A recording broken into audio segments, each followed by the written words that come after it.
जय गुरु संतपति। आदरणीय संत समाज, हम लोग ब्रह्मलीन बाबा रामनाथ द्वारा रचित ग्रंथ मूल ग्रंथ, जिसमें स्वामी जी और रामनाथ बाबा का वार्तालाप है, उसका श्रवण कर रहे हैं। आते हैं, मैंने इससे पूर्व 6 चौपाई को दिया, जिसमें स्वामी जी स्पष्ट किए कि कोई सत्य पुरुष है और सत्य पुरुष को विश्वास के साथ खोजना चाहिए।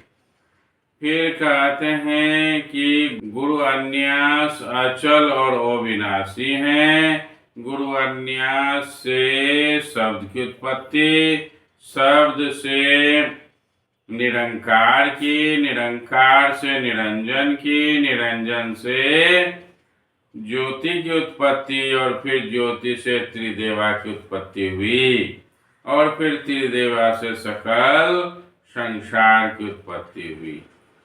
फिर स्वामी जी कहते हैं कि सबके ऊपर जो सत्य पुरुष हैं वह सबके ऊपर विराजमान हैं। स्वयं स्वामी जी उस स्थान पर बैठे हुए हैं।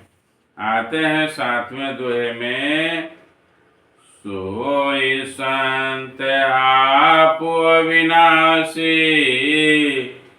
काटन भगतन की 84। वह स्वयं संत रूप में अविनाशी हैं, अर्थात जो संत रूप में प्रकट हो जाते हैं, संत रूप में चले जाते हैं, वो अविनाशी पुरुष स्वामी जी हैं। और जो भक्तों का, अपने शिष्यों का 84 के बंधन को काटते हैं, अर्थात 84 लाख योनियों में जो जाना पड़ता है उसे काट कर वह संत लोक की ओर ले जाते हैं। आते हैं दोहा नंबर 8 की ओर। फिर कहते हैं स्वामी जी, जल थल और पवन आकाशा, अग्नि रूप आप अन्यासा। कहते हैं जल में, थल में, पवन में, आकाश में और अग्नि रूप में वह स्वयं विराजमान है। आप अन्यासा हुए अविनाशी स्वयं उसमें मौजूद हैं। भक्त भय संसारा, योग जाप जपा विस्तारा। फिर भक्ति संसार में हुए जो योग के द्वारा जाप और अजपा का विस्तार किए, इस तरह से भक्त बनकर वे योग जाप और अजपा, जाप अजपा ये सब चीजों के बारे में विस्तार किए, बताए जीवों को कि समझो और अपना कल्याण करो। आदरणीय संत समाज, आज मैं इतना ही कहकर वाणी को विराम देता हूँ।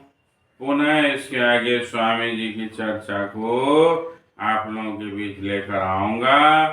आप लोगों से आग्रह है, इस चैनल को सब्सक्राइब करें और फिर अधिक से अधिक लोगों तक इसको शेयर करें, ताकि मूल ग्रंथ की मूल बातें, स्वामी जी की असल साधना पद्धति मैं आप लोगों के बीच तक पहुंचा सकूं।